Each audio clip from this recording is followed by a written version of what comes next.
Lucas escreveu, capítulo 6, o verso também é o 6. Aleluias. Lucas 6, do 6 em diante. Bendito seja o nome do Senhor. Então não perca, amados, nossa festividade, aniversário da nossa igreja, certo? Sexta, sábado e domingo. Venha participar, venha adorar o Senhor, venha receber, ser ministrado, ser edificado e se alegrar na presença do nosso Deus, por tudo quanto Ele tem feito, por tudo quanto Ele ainda há de fazer e de realizar no nosso meio. Graças a Deus, amados, por essa igreja.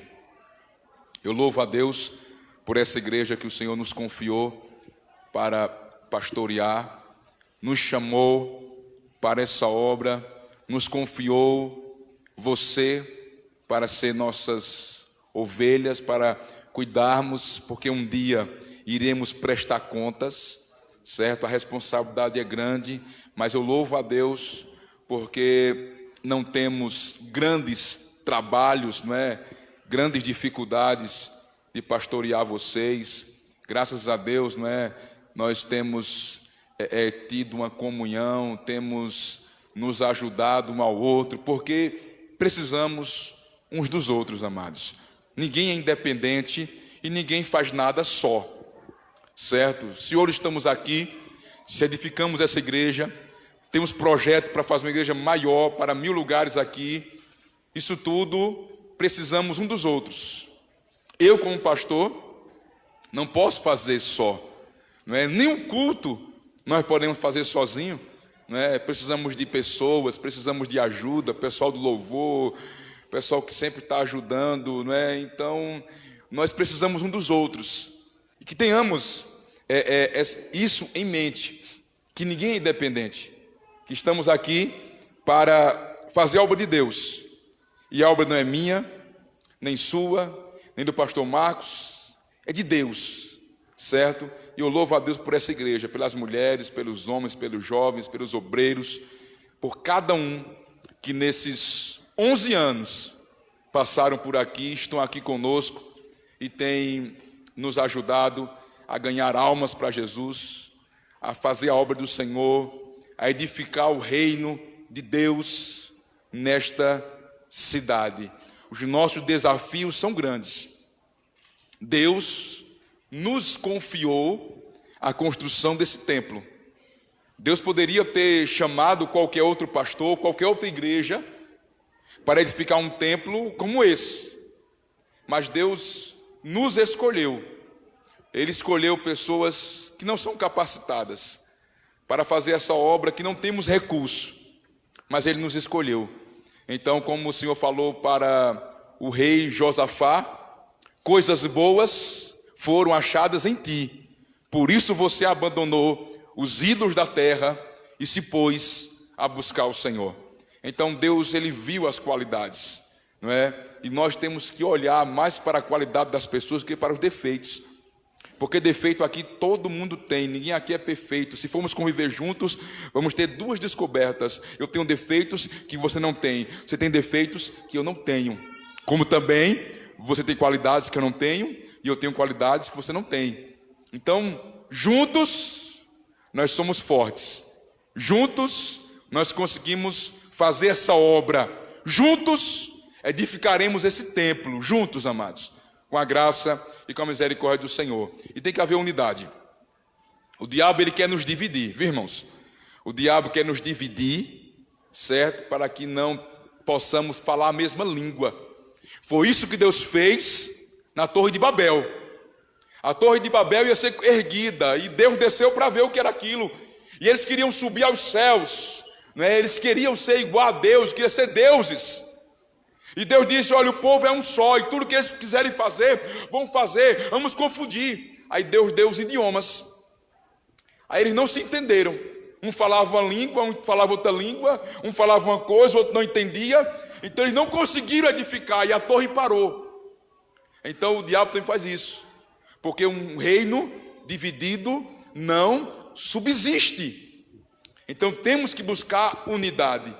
O diabo, ele não gosta dessa igreja, ele não gosta dessa obra, ele não gosta do que fazemos. E ele vai tentar nos dividir, jogar você contra mim, me jogar contra vocês, jogar vocês contra os líderes contra os liderados, e por aí vai. Então não caia nessa do diabo, não caia, porque o diabo quer nos dividir, porque cada um aqui é importante para essa obra. Por exemplo, fazer uma analogia de uma construção, cada um aqui é um tijolo nessa obra, e sem esse tijolo, como colocar o tijolo de cima, se não tem o de baixo? Então quando alguém sai, é um desfalque, não é? Claro que às vezes nós temos o pensamento, mas Deus substitui, sim, substitui, mas a obra retarda, e é isso que o diabo quer, que a obra retarde, ainda que ele não consegue impedir a construção, ele quer que ela não aconteça com velocidade. Então não caia na cilada do diabo, que quer nos dividir, que quer que o que eu pregue aqui você entenda uma coisa diferente, uma exortação que eu dei aqui você entenda que é uma coisa pessoal, foi comigo, não sei o que, fique magoado, né? Alguma atitude que algum líder tomar, você pensar que é uma coisa pessoal, que é contra você, vou sair do grupo, vou sair da igreja, vou me embora. É isso que o diabo quer. Seja sábio, entenda os ardis do diabo, entenda, não é, as suas investidas, entenda e compreenda a ação maligna.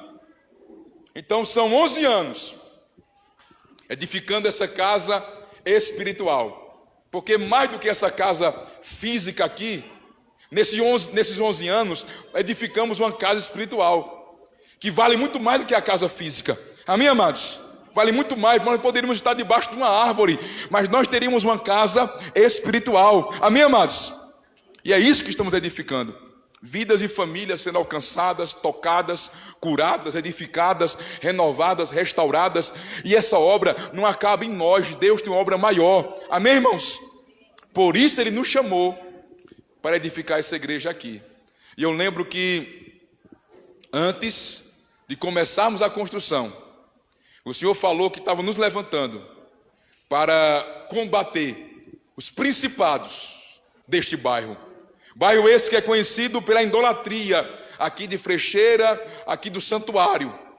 E Deus nos levantou para combater isso no reino espiritual, para que as caravanas que venham para lá, possam haver caravanas para a casa do Senhor, porque aqui haverá um grande templo que muitas e muitas vidas vão vir nesse lugar para adorar o Deus Todo-Poderoso. Então é algo espiritual, é algo de Deus. Essa obra é maior do que eu, é maior do que você, é maior do que nós.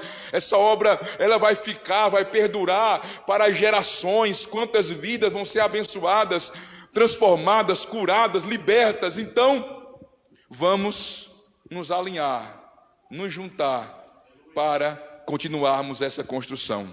Amém, amados? Deus quer nos dar velocidade, então não pare. Não caia na onda, na seta, no investimento maligno. Vamos arregaçar as mangas e vamos trabalhar para o Rei dos Reis e Senhor dos Senhores. Amém, meus amados? Graças a Deus. Eu louvo a Deus. Quero dar essa palavra.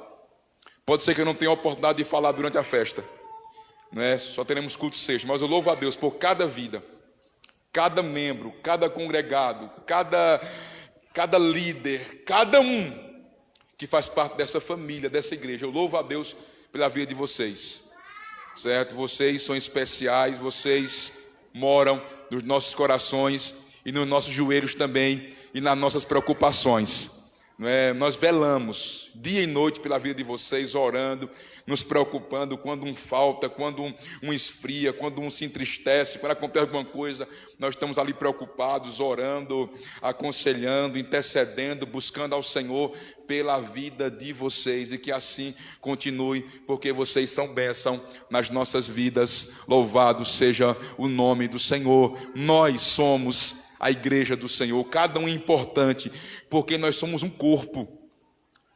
Jesus é o cabeça, nós somos um corpo, e cada um de nós somos membros desse corpo, e cada membro, ele tem a sua importância, ele é relevante dentro do corpo. As coisas mais simples e mínimas, não é? O membro mais simples, ele é relevante, é importante, ele é essencial dentro do corpo.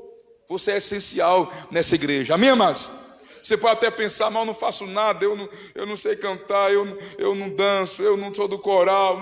Não, irmão, você é essencial nessa obra. O que você fizer, o que Deus te mandou, o que Deus colocou para você fazer é essencial. Tua presença aqui, ela é essencial, amém, amados? Tua intercessão, tua oração, tua contribuição financeira, a tua presença aqui, tudo isso é essencial para a obra de Deus, amém, irmãos? Então não sinta que você não tem valor. Você tem valor, sim. Você tem grande valor na obra de Deus, no reino de Deus, e pode ter certeza que nas nossas vidas, nos nossos corações, cada um de vocês tem um grande valor, e eu louvo a Deus por essa igreja que o Senhor nos confiou, por essa obra que Ele nos entregou para sermos mordomos e para um dia prestarmos conta a esse Deus maravilhoso. Amém, amados? Não somos perfeitos, estamos longe disso, mas há um aqui que é perfeito, o nome dele é Jesus de Nazaré, e vamos olhar para ele, ele é a nossa referência, amém, amados? Vamos nos espelhar nele, procurar parecer com ele, e se não acertarmos, nos levantamos, amém, amados? Se cairmos, nos levantamos, mas vamos tentar acertar, porque muitos que estão aqui ainda não conseguiram acertar, mas estão tentando, estão se esforçando, estão correndo atrás de se aperfeiçoar, de melhorar, de ser o melhor cristão, de corresponder a Deus. Ainda não conseguiu, mas persevere em nome do Senhor Jesus. Amém, queridos? Deus há de te honrar, Deus há de te fortalecer, te dar graça para que você corresponda à chamada que Ele tem na sua vida, em nome do Senhor Jesus. Amém, amados? Eu quero meditar aqui rapidamente com os irmãos em Lucas 6, versículo 6 em diante, que fala do homem da mão mirrada, da mão ressecada, ressequida, não é? Diz assim, vamos lendo aqui e vamos pincelando o que Deus tem colocado nos nossos corações. Sucedeu que, em outro sábado, entrou ele na sinagoga e ensinava. O ministério de Jesus era um ministério de cura, como aqui foi uma cura. Era um ministério de libertação. Muitas pessoas eram libertas de possessão maligna, mas também era um ministério, sobretudo, de ensino. Jesus, ele era mestre, ele era o rabi, ele era o rabone, ele era aquele que ensinava. Jesus ainda continua nos ensinando. Tudo o que acontece nas nossas vidas, nós temos que ter ouvidos de erudita, ouvidos daqueles que aprendem, para entendermos as lições de Deus nas nossas vidas. Nada que acontece é à toa, nada que acontece é em vão. Tudo o que acontece tem uma motivação de Deus permitir que aconteça, e essa motivação muitas vezes é Deus querendo trazer uma lição para as nossas vidas. A Bíblia fala que certa vez Jesus entrou com os discípulos no barco, e Jesus foi trazer uma lição para eles. Jesus disse: vocês tenham cuidado com o fermento dos fariseus e de Herodes.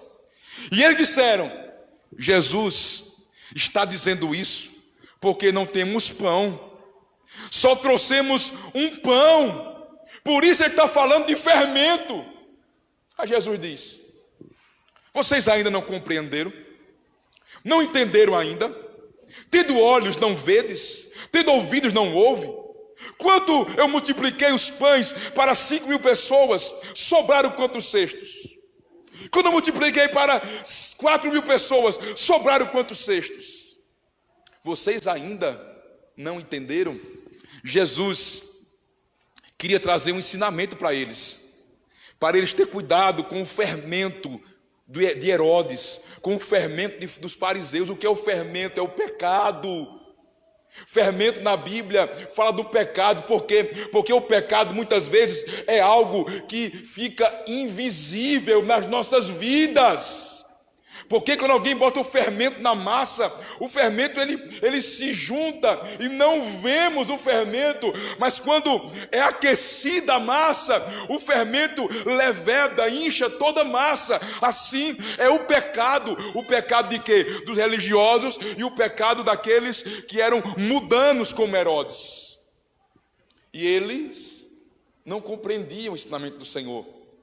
E nós temos que compreender o que é que Deus está te falando dentro dessa circunstância, dentro desse problema, dentro desta luta, dentro desta situação. Quais são as lições? Se não aprendermos as lições, ficaremos na prova até aprendermos a lição, irmãos. É igual a escola. Se você, hoje em dia não, né? Hoje em dia ninguém repete escola, né, irmãos? Hoje em dia, no nosso tempo, né, mais velhos, você não estudasse, você repetia de ano, não era? Hoje em dia não. Só você ir para a escola, você já passa, não pode repetir de ano. Aí tem recuperação, tem ré, fica devendo matéria para o outro ano, não sei o quê, mas ninguém repete de ano. Mas antigamente repetia, irmãos. Você não estudasse, não passasse nas provas, você repetia de ano. Assim Deus muitas vezes nos faz repetirmos as mesmas provas. Você vê que as lutas são as mesmas, os problemas são os mesmos, sempre, não mudam, são os mesmos. Sabe por quê? Porque nós não aprendemos a lição ainda. Quando você aprender a lição que Deus está te dando, aí você pode galgar um outro nível, ir para o outro patamar, e as provas vão ser diferentes, e você vai superar aquele problema. Amém, amados? Então Jesus, ele entrou na sinagoga e ele ensinava, ok? Parte B do versículo 6. Ora, achavam-se ali um homem cuja mão direita estava ressequida. Era uma mão atrofiada, certo? Uma mão atrofiada, uma mão menor, uma mão doente, enferma. Sua mão não era normal. E ele estava ali no templo. E aqui Lucas, por ser ele um médico, né? Ele diz até qual era a mão, qual era o braço. Porque há uma importância no braço que era a doença. Era o braço direito. Era o braço da força, era o braço do trabalho, era o braço da bênção. O sacerdote abençoava com a mão direita, o sacerdote era ungido no polegar direito da mão e do pé. Deus é aquele que nos toma pela mão direita. Era a mão da força, era a mão do trabalho, era a mão da bênção. E aquele homem estava com sua mão atrofiada. Ele não trabalhava, ele não exercia sua profissão, ele não tinha forças com aquela mão, ele não podia levantar para abençoar com aquela mão, porque a mão era atrofiada, a mão era enferma, a mão era doente, a mão da força, a mão do trabalho. Era a situação daquele homem. E nós sabemos que para o judeu havia um significado muito grande, porque aquele homem fazia tudo com a mão esquerda. E para a tradição judaica, a mão esquerda era a mão impura. Sabe por quê? Porque eles limpavam, né? Você sabe o que, né? Tá gravando. A bunda, né? Bunda não é palavrão, é bunda. Todo mundo tem bunda, né, irmão? Com a mão esquerda. Então eles tinham aquela mão por uma mão impura. Qual é a mão que você limpa? Eu brincando, irmão. Não pegue na minha mão com essa mão não, irmão. Então, era a mão impura. Tudo que ele fazia era com aquela mão, comia com a mão impura, fazia tudo com a mão impura, e tinha significado. E toda doença no judaísmo, ela era tida por maldição. O judeu, ele tinha por maldição. Se você era a mulher estéril, um homem como aquele que tinha a mão pura, a mão da força, a mão da bênção, a mão, não é, pura, era a mão atrofiada, aquele homem com certeza era discriminado dentro da religião judaica. Então alguma maldição havia sobre ele. As pessoas colocavam logo esse estigma na vida daquele homem. Ele é amaldiçoado porque ele nasceu daquela maneira. Você lembra daquele jovem cego de nascença que perguntaram a Jesus: quem pecou, ele ou seus pais, para nascer assim? E Jesus: nem ele nem seus pais, ele nasceu assim para que a obra de Deus se manifestasse na vida dele. Mas era essa a tradição. E aquele homem estava dentro da sinagoga.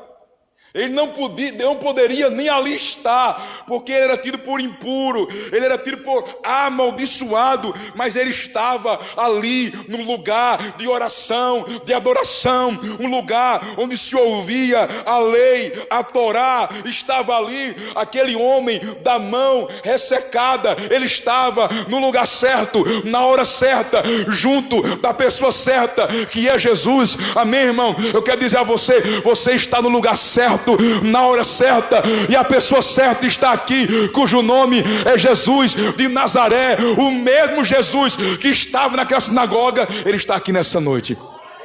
A presença dele está aqui, amados.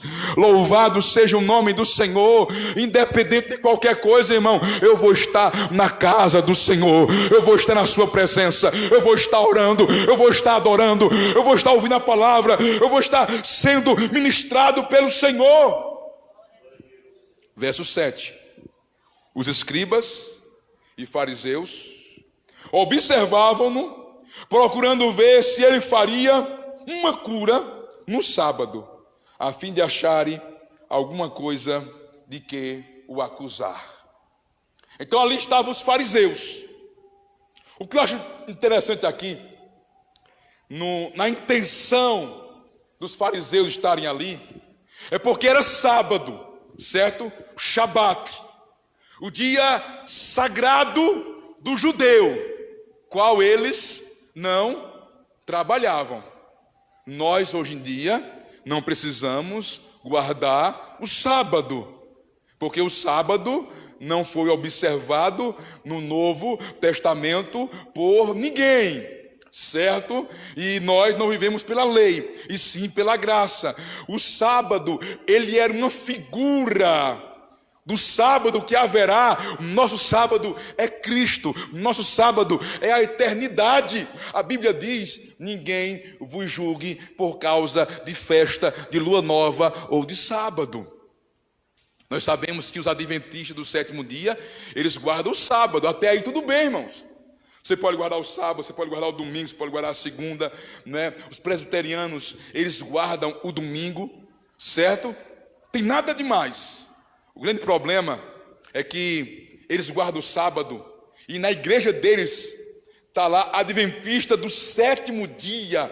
É uma ênfase ao sétimo dia, porque a sua fundadora, Ellen White, ela que fez várias previsões da volta de Cristo, e Cristo não voltou. Ela já morreu há muitos anos atrás, séculos atrás ela morreu. Jesus não voltou. Tem até uma heresia muito forte lá, que eles dizem que em 1845 ela disse que Jesus iria voltar. Aí Jesus não voltou. Eu me enganei. É 1854, também não voltou. Aí um deles se levantou e disse: não, ele voltou, mas ele desceu e ficou no Santo dos Santos. Ele ficou fazendo expiação pelos pecados. Por isso que eles falam do advento. Você quando vê as fotos deles, é Jesus voltando. É o advento, adventista, advento, ele há de vir. Mas eles acreditam que Jesus, ele veio, que Ellen White não falhou. Em 1845, ela falou a verdade, mas ele não desceu na terra. Ele ficou onde? No Santo dos Santos, fazendo expiação pelos pecados. Ou seja, a cruz, para eles, o sacrifício de Jesus na cruz não foi suficiente. Então você vê o tamanho da heresia. E para eles o sábado, Ellen White teve uma visão do sábado. E ela viu que entre os 10 mandamentos, o sábado ele brilhava mais, ele era o maior mandamento. E uma coisa tão clara, tão simples, não é? Que a Bíblia diz, o maior mandamento é qual? Amai ao Senhor sobre tudo. Jesus disse, e todas as coisas. E o segundo, semelhante, amai ao próximo como a si mesmo. Então você vê as heresias. Então eu não preciso guardar o sábado, nem ninguém, porque Jesus é o nosso sábado. Louvado seja o nome do Senhor. Mas eles esperavam que Jesus curasse no sábado, para poder acusar Jesus de alguma coisa, acusá-lo de violar o sábado. Como eu falei aqui no culto passado, no sábado eles colocaram tantas coisas, os fariseus, no sábado, que ninguém podia carregar nada. Eu falei para você, ele foi domingo? Domingo foi? Ninguém podia carregar nada. Até que tivesse um dente postiço, não podia carregar no sábado. Então, no sábado, tinha que andar até sem a chapa. Do jeito que era. Porque configurava um trabalho. Configurava que estava carregando alguma coisa. Aquele homem carregando a maca, você lembra? Carregando a maca. Disseram, tu pode carregar isso não, rapaz, é sábado. E ele disse, quem me curou foi que mandou carregar. Então não podia carregar nada. Até uma moeda no bolso, até uma simples prótese na boca, não poderia carregar. Então tinha que andar, certo? Do jeito que estava. Viu? Aquele sorriso vazio. Ou então não sorria, né, irmão? Ficava sério. No sábado, porque tá sério. Porque é sábado. Não posso rir, não. Né? Então, eles queriam que Jesus violasse ou tivesse alguma coisa para acusar que ele violou no sábado. Então, a expectativa deles, apesar de ter uma intenção maligna, eles tinham expectativa que Jesus ia curar aquele homem naquele dia, irmãos. Que tremendo isso, irmãos. Vê só. Ora, versículo 7. Os escribas e os fariseus observavam-no, procurando ver se ele faria uma cura no sábado, a fim de ter o que o acusar. Tem uma coisa. Jesus, na sinagoga, ensinando. Aquele homem lá da mão mirrada, eles sabiam. Eles esperavam que Jesus curasse. Eles sabiam que Jesus ia curar, para ter o que acusar. Havia expectativa. Existe hoje aqui uma expectativa de que Jesus vai curar, de que Jesus vai fazer uma obra na tua vida. Existe expectativa? Será que nós chegamos nesse lugar com alguma expectativa? Deus vai falar comigo, Deus vai arrancar essa tristeza, Deus vai me dar uma direção, Deus vai me curar, Deus vai me dar uma resposta, uma bênção, uma vitória. Meus irmãos, ao entrarmos nesse lugar, nós temos que ter expectativas de que Deus fará alguma coisa, porque Jesus está aqui, irmãos. Expectativa tem que estar nele. Os olhares dos fariseus estavam em Jesus. Ele vai curar. Versículo 8. Mas ele, conhecendo-lhes pensamentos, disse ao homem da mão ressequida: levanta-te e vem para o meio. E ele levantou-se e permaneceu de pé. Só aqui, irmão, dava para a gente pregar até meia-noite. Jesus estava na sinagoga. Sinagoga não era igual à igreja aqui. Na sinagoga o pregador ficava no meio e as pessoas ao redor, certo?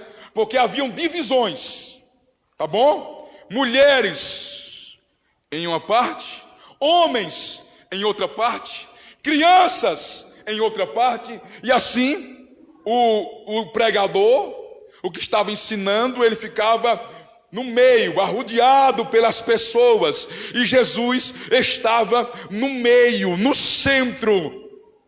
Jesus, ele precisa estar no centro das nossas vidas, amados. Ele precisa ser a principal pessoa na nossa vida. Isso parece soar até um pouco radical, mas é radical, é Bíblia e é verdade. A principal pessoa na minha vida não pode ser minha esposa, não pode ser seu marido, minha irmã, não pode ser o seu filho, não pode ser seu emprego, o seu carro, a sua casa, a sua moto, coisas. Não. A principal pessoa na minha vida tem que ser Jesus. Quem é a pessoa que você mais ama? Pense aí nela. Quem é a pessoa que você mais ama na sua vida? Os pais vão dizer, meu filho, é minha filha, né? Os que estão apaixonados ainda vão dizer, minha esposa, né? Léo mesmo, nessa época, né? Lua de mel, é minha esposa, né? Gabriel está procurando ainda, né? É mamãe, né? Por enquanto é mamãe. Mas deixará homem, pai e mãe, e unir-se a sua mulher, né? Então, cada um aqui tem alguém que você ama mais. Você pode dizer, quem é que eu amo mais? A mim mesmo, né, irmão? Tem gente que é assim, se ama mais do que tudo, né? Ele diz, eu me amo, eu não posso viver sem mim, como eu me amo, né? Irmão, as pessoas se amam. Tem gente que se ama demais, né? É uma autoestima que eu nunca vi, não, um negócio daquele, não, né? É um amor próprio, né? Tem que ter, porque eu tenho que amar o próximo como quem? Se eu não me amo, como é que eu vou amar o outro? Hein, irmão? Não é verdade? Então, primeiro eu amo a Deus, essa é a ordem. Depois eu me amo. E depois que eu me amo, né? Eu amo o próximo como a mim mesmo. Amém, amados? Então Deus tem que ser o centro. O centro das nossas vidas, o centro de tudo, em nome de Jesus. Amém, irmãos? Já pensou aí quem é a pessoa que você mais ama? Coloque Deus na frente, viu, irmão? Coloque Deus acima desta pessoa. Como é que eu faço isso? Eu não falo apenas de sentimento. Sentimento, porque sentimento não é esse amor que Deus quer que nós tenhamos, mas o amor na prática. Como é isso? Por exemplo, se sua mulher disser, ou é eu, ou é Jesus, você escolhe quem? Hein? Os irmãos aí, escolhe quem?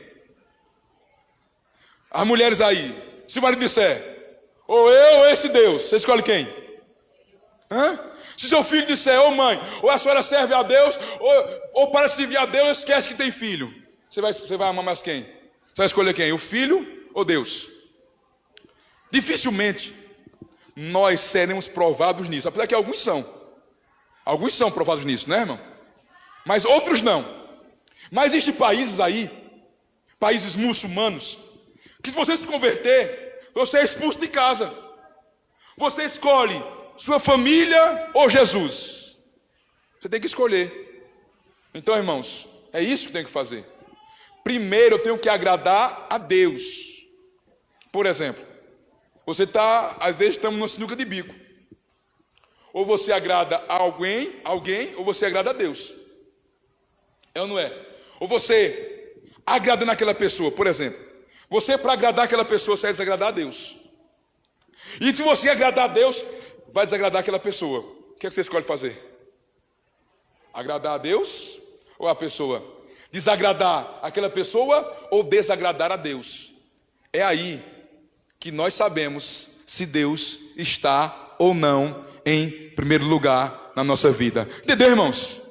Não é que eu vou olhar para o meu filho, claro que eu tenho um sentimento por minha filha grande, né? Por Fabiana, eu espero que ela tenha por mim também, né? Tem um sentimento, quando você, né? Eu não vou ter sentimento por Deus, porque o amor é diferente.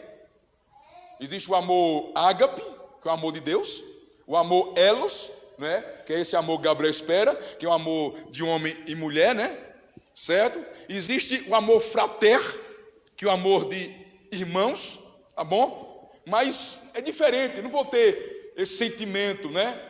Por Deus, porque eu não vejo, mas eu amo, eu priorizo. É na prática, amém, irmãos? É na prática, não é eu ficar chorando por Deus. Oh Deus, estou chorando, estou com saudade do Senhor. Oh meu Deus, às vezes acontece isso. Às vezes acontece isso, irmão. Você tem saudade de Deus, da presença dele, não é verdade? Mas, como é na prática isso? É eu escolher Deus, ao invés de escolher as pessoas. Eu agradar a Deus, ao invés de agradar as pessoas. Amém, amados? Quando eu puder agradar a todos, melhor ainda. É ou não é? Se eu puder agradar a Deus, agradar a mulher, agradar os meus amigos, posso. Mas nem sempre é assim. Às vezes, para eu agradar a Deus, vou agradar um familiar, um parente, um amigo, um colega de trabalho, um patrão, um empregado. Mas eu quero agradar a Deus. É assim que se ama o Senhor. É assim que se prioriza Deus. Você aprenderam, irmão? Receberam aí? Amém? Eu pensei nisso agora aqui, nunca tinha falado nisso. Vamos continuar aqui. Então ele veio para o meio. Jesus estava no centro. A Bíblia diz que a palavra foi: fica de pé. Fica de pé quer dizer se posicionar. E ele ficou de pé. O interessante é que Lucas diz, olha o que Lucas diz aqui, no finalzinho do versículo 8. E ele levantou-se e permaneceu de pé. Ficar de pé é até fácil, irmão. Aceitar Jesus, levantar a mãozinha, eu quero Jesus, é até fácil. O difícil é permanecer. Aquele que permanecer até o fim, esse será salvo. Todo dia virão lutas, tentações, tribulações, coisas que vão vir para nos arrancar da presença de Deus. Mas cabe a nós permanecermos. Foi como eu preguei aqui no domingo. Bartimeu, ele seguiu Jesus estrada afora. Ele não quis apenas a cura, mas ele quis o Deus da cura. Ele quis andar com Deus, servir a Deus, e servir a Deus é para sempre. Amém, amados? É permanecer. Que entre ano, que saia ano, aconteça o que acontecer, se mude gente, morra gente, aconteça o que acontecer, que você esteja na presença do Senhor. Amém, irmãos? Precisamos dessa firmeza. Eu posso estar no vale, eu estou na presença do Senhor. Eu posso estar no monte, eu estou na presença do Senhor. Eu posso ter fartura, eu estou na presença de Deus. Eu posso ter escassez, eu estou na presença de Deus. Eu posso estar esbanjando saúde, eu estou na presença de Deus. Eu posso estar doente, sua graça, mas eu estou na presença de Deus. Ainda que a mulher se desvie, o marido se desvie, o filho se desvie, o pai se desvie, o pastor se desvie todo mundo, o sangue dê na canela, mas eu vou permanecer na presença de Deus. Amém, irmãos?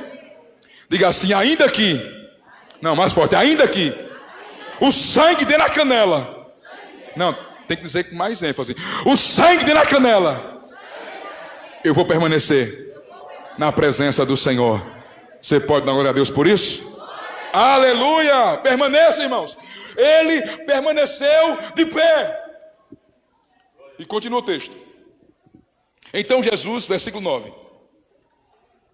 Então disse Jesus a eles: que vos parece? É lícito no sábado fazer o bem ou o mal? Salvar a vida ou deixá-la perecer? E fitando todos ao redor, disse ao homem: estende a mão. Ele assim o fez, e a mão lhe foi restaurada. Mas eles se encheram de furor e discutiam entre si quanto ao que fariam a Jesus. Jesus olhou para todos, deu aquele giro 360 graus, olhou para todos e disse: o que é lícito? Lícito. Fazer o bem ou o mal? Salvar a vida ou deixá-la morrer? E ele mandou que um homem estendesse a mão enferma, a mão que ele escondia, a mão da vergonha, a mão improdutiva, a mão sem forças, a mão que não abençoava, a mão que não trabalhava. E ele estende a mão, e aquela mão mirrada, eu até fiquei impactado com essa foto aqui, né? Aquela mão mirrada, aquela mão seca, ele estendendo ela, a mão foi restaurada. Fica de pé, meus amados, comigo.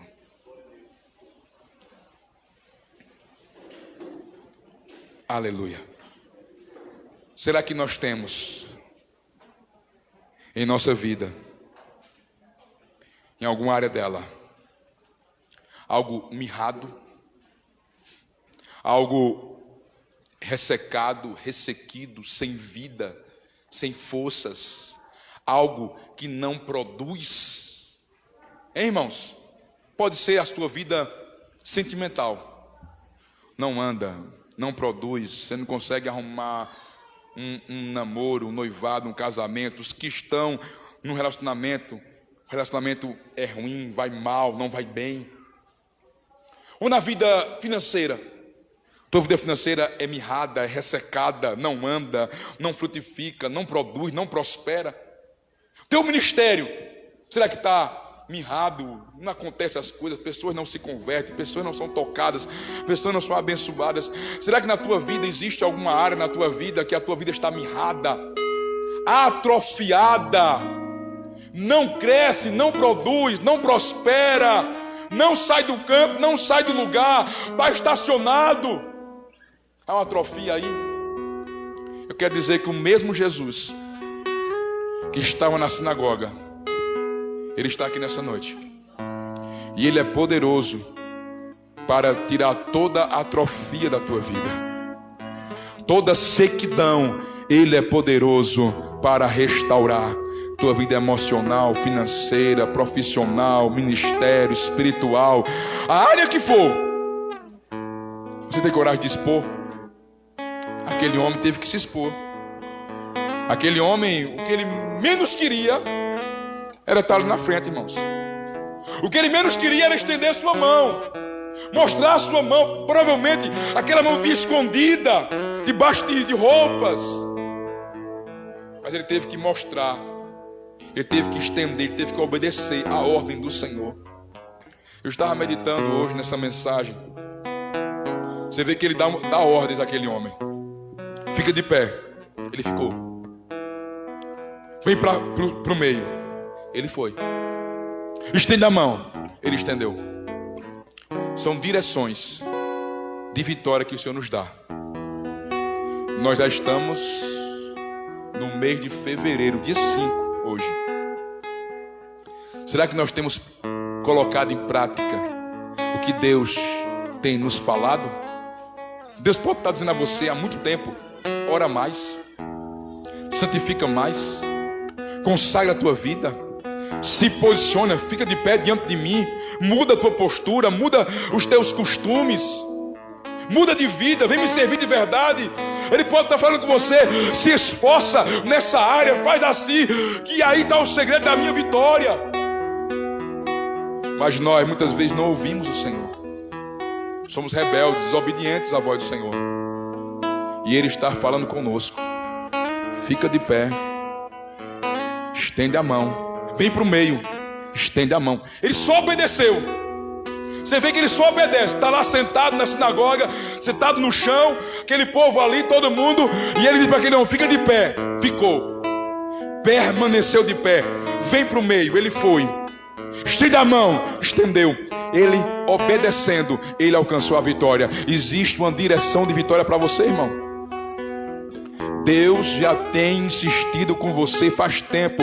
Faz assim, faz assim. O Espírito Santo tem cobrado de você essa postura.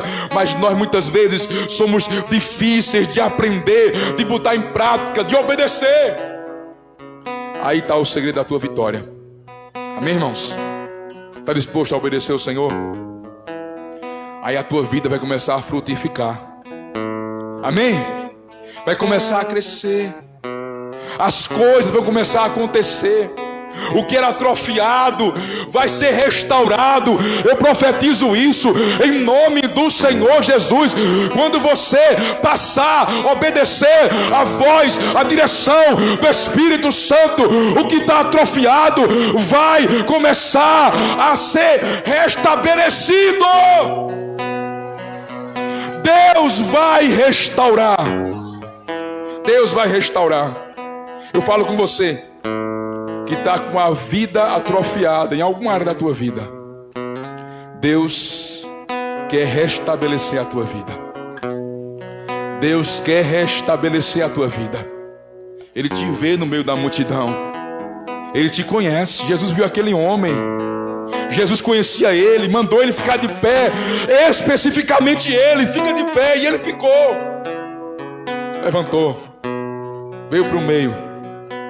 Eu imagino aquele homem estendendo a mão, e quando ele ia movimentando a mão, obedecendo a cada movimento que ele fazia no seu antebraço, no seu ombro, ele ia esticando, e aquela mão ia sendo restaurada, restaurada, restaurada, restaurada. Louvado seja o nome do Senhor. Restaurada. E ele, quando ele estica a mão, ela não está mais atrofiada, ela agora tem força, ela agora pode abençoar, ele agora pode trabalhar, ele agora pode produzir. Ele não tem mais vergonha naquela mão. Ele estende a mão, ele chega em casa, onde for, ele chega, e a mão dele é igual a outra.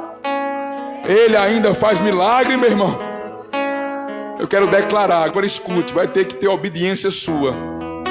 Se você ouvir essa palavra profética hoje aqui, assim que você obedecer às ordens de Deus, assim que você obedecer às ordens do Senhor, a tua vida vai ser restaurada. O que era atrofiado não vai ser mais atrofiado. O que estava estagnado vai começar a andar, a se movimentar, a prosperar, a crescer, em nome do Senhor Jesus. Feche teus olhos.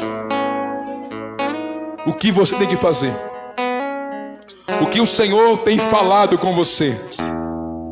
O que o Senhor tem dito? Faz assim, me obedece, faz dessa maneira, é isso que eu quero. Tira da tua vida isso, joga fora isso, coloca isso da tua vida, tira essa prática, esse costume, ora mais, busca mais, se consagra, se posiciona, fica de pé, permanece de pé, vem para o meio, estende a mão, e ela vai ser restaurada. Eu quero profetizar restauração na tua vida. Eu quero profetizar restituição. Eu quero profetizar em nome do Senhor Jesus que aquilo que não produz vai começar a produzir. Aquilo que estava atrofiado na tua vida vai se normalizar. Ele está te alcançando, te curando, em nome do Senhor Jesus. Receba essa palavra, receba essa unção, receba essa cura, em nome do Senhor Jesus. Em nome do Senhor Jesus. Receba essa cura hoje. Toda atrofia, atrofia sentimental, atrofia espiritual, atrofia ministerial, atrofia familiar, atrofia no relacionamento, em nome do Senhor Jesus. Deus está curando hoje, Deus está restaurando hoje, Deus está renovando hoje. Se você crê, meu amado, receba aí, em nome de Jesus. Receba na tua vida, em nome do Senhor Jesus. Levante a mão dele para os céus. Aleluia, aleluia, aleluia. Ele está restaurando a tua força, Ele está restaurando a tua autoridade para abençoar. Ele está te fazendo prosperar. Eu declaro, meu irmão, que tudo que você colocar a sua mão, tudo que você fizer, Deus vai colocar a mão dele, abençoando, prosperando. Tudo que você intentar fazer, Deus te dará bom êxito. Oh, aleluia. Receba essa palavra, receba essa unção, que toda atrofia seja curada, em nome de Jesus. Amém. Você recebe, meu amado? Você recebe? Então aplauda o nome do Senhor, dê um glória, um aleluia.